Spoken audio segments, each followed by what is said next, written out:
drawbridge, the small drawbridge. So as we go over, it's very narrow. First look at the levee on the right. That's a mound-made levee. And then look, there's a boat. It's either waiting to come in to the locks. It's a tugboat pushing something or just waiting.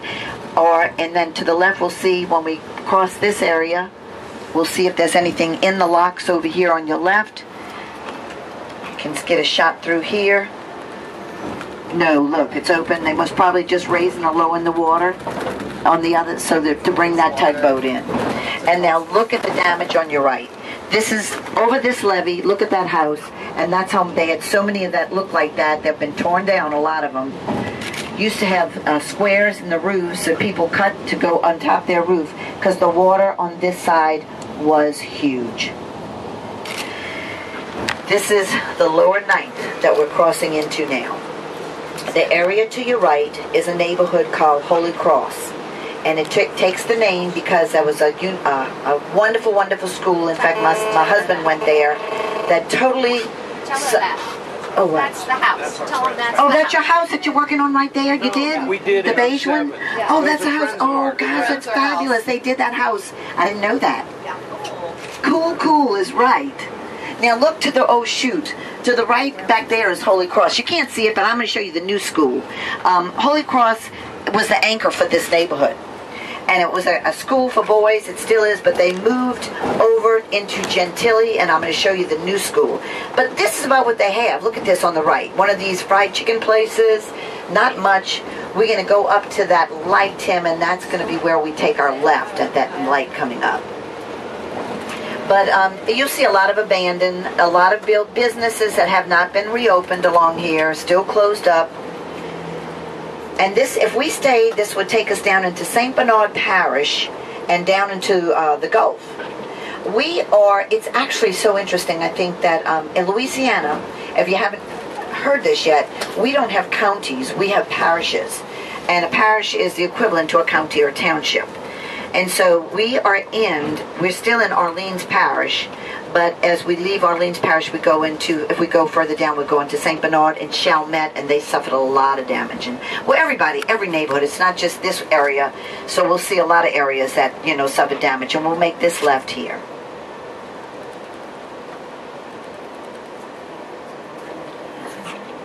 Yes. Okay, we're going to show y'all, we're going to cross over, go into the lower ninth area where Brad Pitt is doing the Make It Right project. But I want to show y'all Fats Domino's house, and we'll pause for a minute so you can take a picture of it. It's coming up on the left. Tim, you've done this before, I think, huh? Have you been in New Orleans with this tour? That's been a while. Okay, and this is a different one anyway.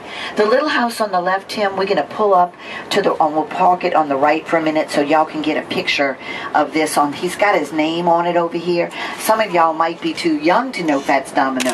Walking to New Orleans, piano player, he's in his 80s. Now, great story. The first house right here, that's yellow with his name, was a little shotgun house. And let me tell you about a shotgun. You see there's two doors? That used to be a two-family home. You have a front door, you have a wall down the middle, and every room goes into the next. So in a shotgun, if you open your front door and you open your back door, you could shoot a chicken and you do it for dinner and not hit a thing. That's how they got the nickname shotguns. The last room of the shotgun is the kitchen. Now, they added on to the back and then built the house on the left. When he became famous and started making money, he loved his house. What he did is turned his house into a single, and he made it his office, has his piano in there. His guys used to come and play cards, and, it was where everybody met. And then he lived in the one next to it.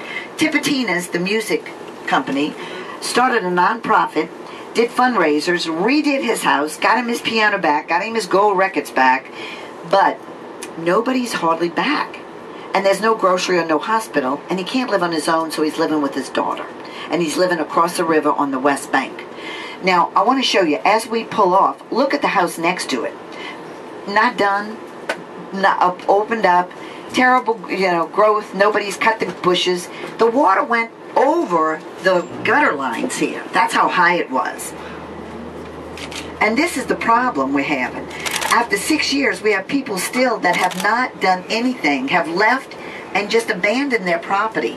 So the city is doing major tear downs, and they're putting a lot of liens on these houses, and then they're declaring them unfit. And so we finally are starting to tear some of these down. Just because if you live next door to that, rodents and you know, I mean, it's just a scary thing to have that next to you. Now, we're going to keep going. We're going to go straight across, and you'll see some of these little houses. There's an X on your right. Where? On the blue house. On the blue house. We'll see some others. Y'all keep your eyes peeled. Holler out if you see it. I'm gonna keep my eyes peeled too. So you see some still like coming back, some not. Some buildings torn down, some for sale. Abandoned lots. There were all houses in this area at one time. And then as we cross over this, this is Claiborne Avenue. We'll go into the lower 9th and we'll just cross right over the street. There's a new school, Martin Luther King, and gymnasium that opened for the kids down here. And then further down we have a huge Chalmette High School that opened on this side.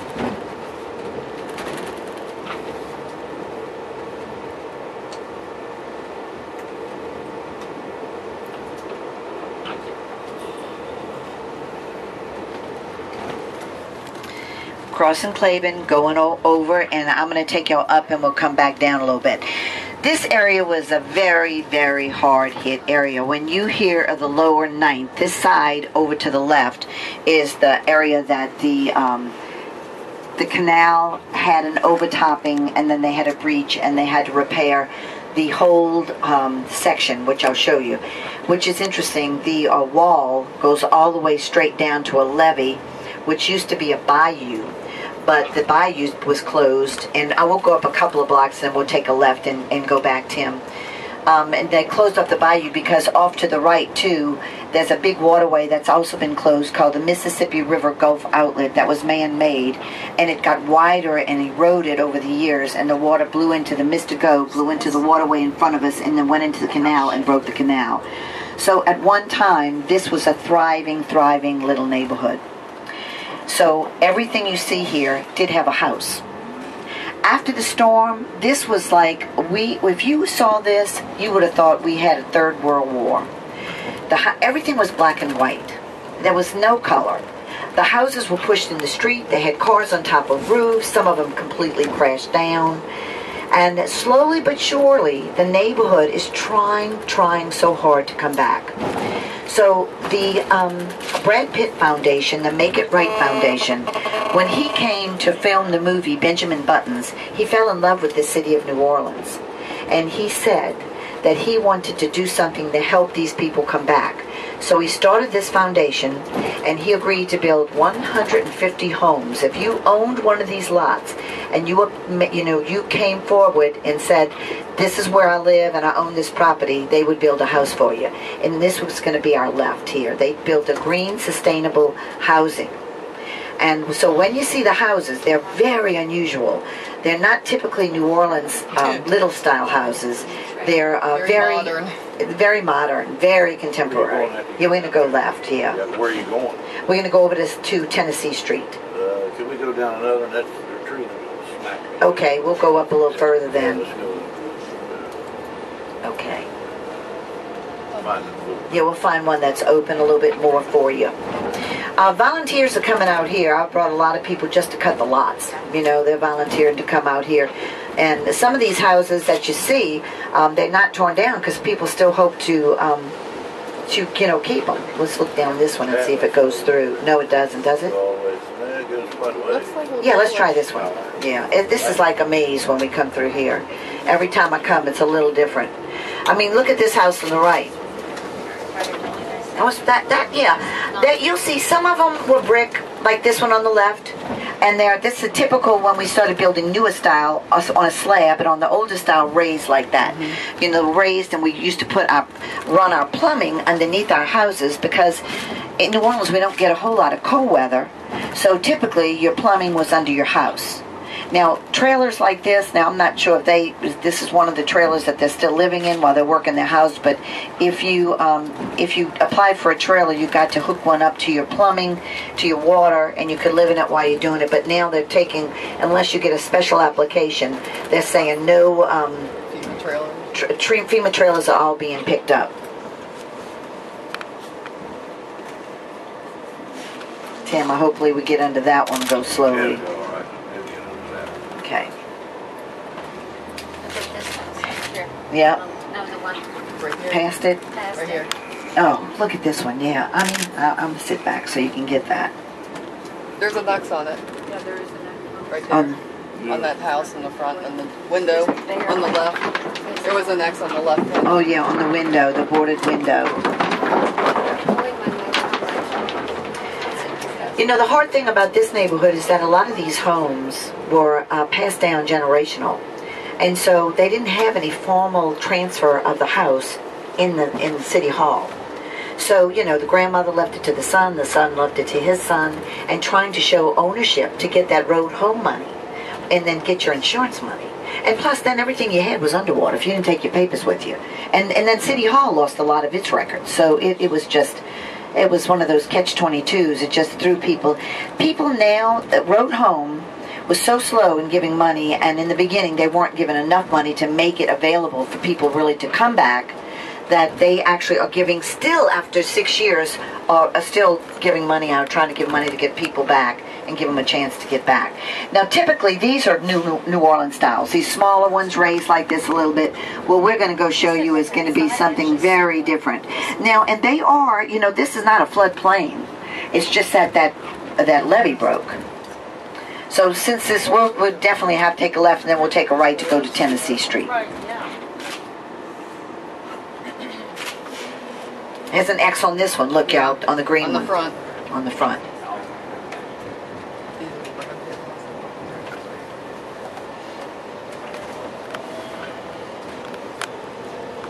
Oh, we're back to the trees again over there. It'd be hard to get pictures. Oh. See, this is the one Galvez we passed up, Tim. If you want to try, we'll go up, and we can see some others rather than try to put our bus under that. Look at the slab on your right. Sometimes there's still little steps up to the slab. Sometimes there's still the little foundations, the little concrete foundations that are sitting up that are there. This one's got an X on it over here at the top. 910, that looks like, doesn't it? 916. Now this is a Brad Pitt. Look at these on the right. This is what I'm talking about. This one, upper deck where you can go outside and have it covered. They're very, very contemporary.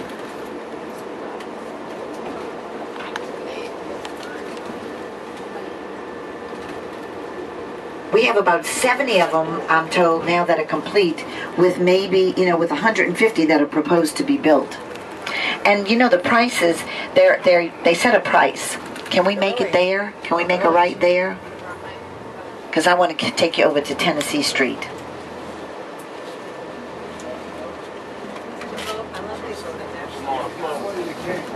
There's I'm going to show you one, a house that's a pontoon house. That was one of the styles that they built it in, so if it ever does flood. Now, if you look straight ahead, that's the wall that is new. And when we go over the big bridge, going back over that canal, that's the industrial canal, that's all been replaced over there. And the foundation has been put down. So this is Tennessee. We're going to take a left here.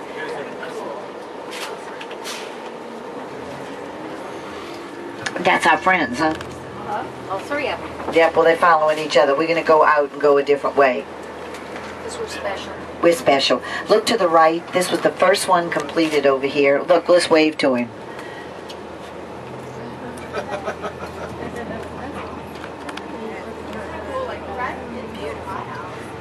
Country.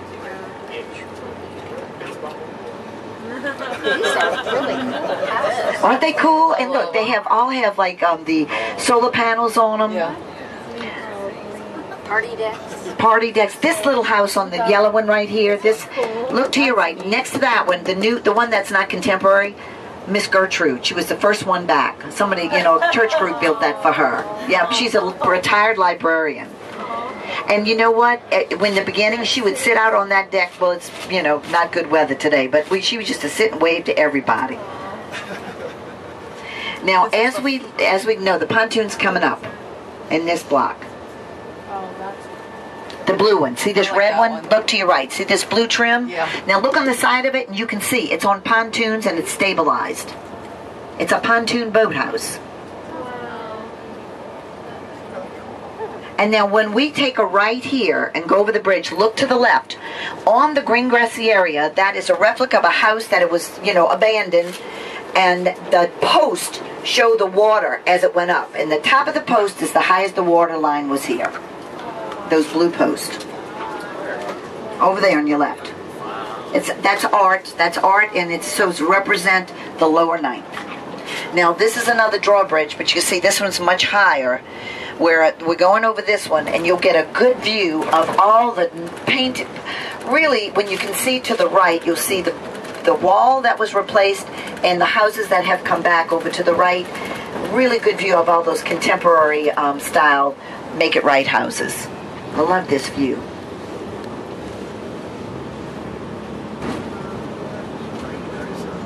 The color. Very colorful. And then the other little bridge to your left, that's the one we came over before. Look, the boat's in it now. See the boat in the lot? And the bridge is up, y'all. It's up. Yep. So we made it in good time. We always pray that that bridge is not up when we get to it.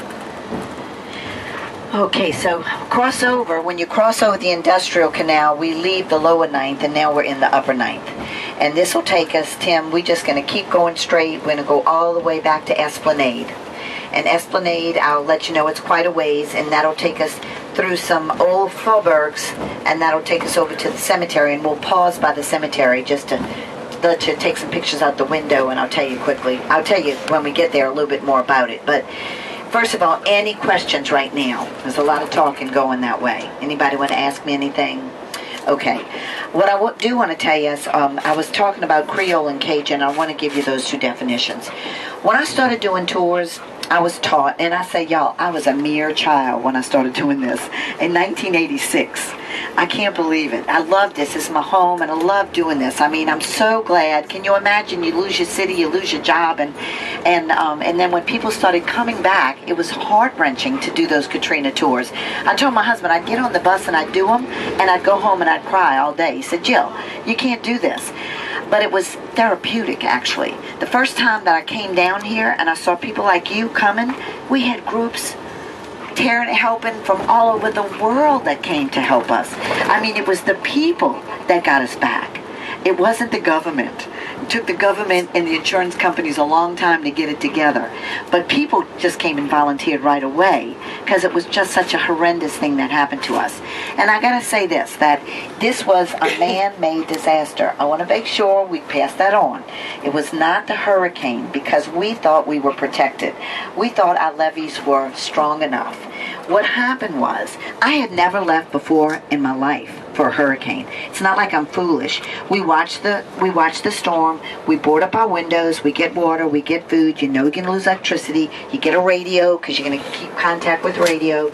You get flashlights and candles, and we watch and we prepare for it. Well, we were prepared. We were ready if we had to leave, if we didn't have to leave. The storm we always watch because it can make a slight turn in the last minute, and we thought it was going to turn. We went out Saturday night. You wouldn't have believed it was the most beautiful night. It was just like you couldn't believe there was a storm coming. We get up really early in the morning, watch that tracking. It seems like it's building, it's getting stronger, and we actually were like, we better go. My daddy was 92. My husband and I said, you know, if he needs help, we need to take him away. I'm going to interrupt myself. We're not going to go, but down in this area to the right is another section. But the streets are really getting, it's for big buses to go down these little streets, it's really bad for them. So we're keeping them off, but it's called Make It Right. It's the Habitat for Humanity Musicians Village is in this area, where Harry Connick Jr. and Ellis Marcellus, who both went to NOCA, New Orleans School of Creative Arts, they had an old school, and they helped Habitat form this. It was an old school torn down with land, and they started building some shotgun houses for the musicians to be able to come back. And the performing center's in the middle, and it's a really neat area, and that's bringing this area back. So, but we don't go down to it. We just keep going straight. We got a ways to go before we turn off. Okay, I had to interrupt myself. So we wake up. We see we got to go. We packed my daddy a suitcase. we pack us a suitcase. We have cousins in from Houston that are doing something for Tulane, and they were downtown in a hotel, and they said, why don't y'all come to our house for the weekend? So we said, okay, we will. So we packed up a suitcase, and my dad, and we listened on the radio, and the contraflow, all the interstates are heading out, but they're really packed up because I think everybody's watching to leave, and people are deciding, let's go. So we pack up a suitcase, and the radio weatherman says, okay, if you know how to get to 3127, it's a highway, that's a back way out, take that way. So I told my husband, I said, we do that for plantation tours. I know exactly where to get there. We cross the river and I can get you on it. So we tell the cousins to meet up with us. We're just boogieing along. We get on to 3127, and everybody and their mother must have been listening to this weatherman, because we got into a lock. We could have walked to Baton Rouge. Normally it takes you 90 minutes to get to Baton Rouge, 6 hours to get to Houston.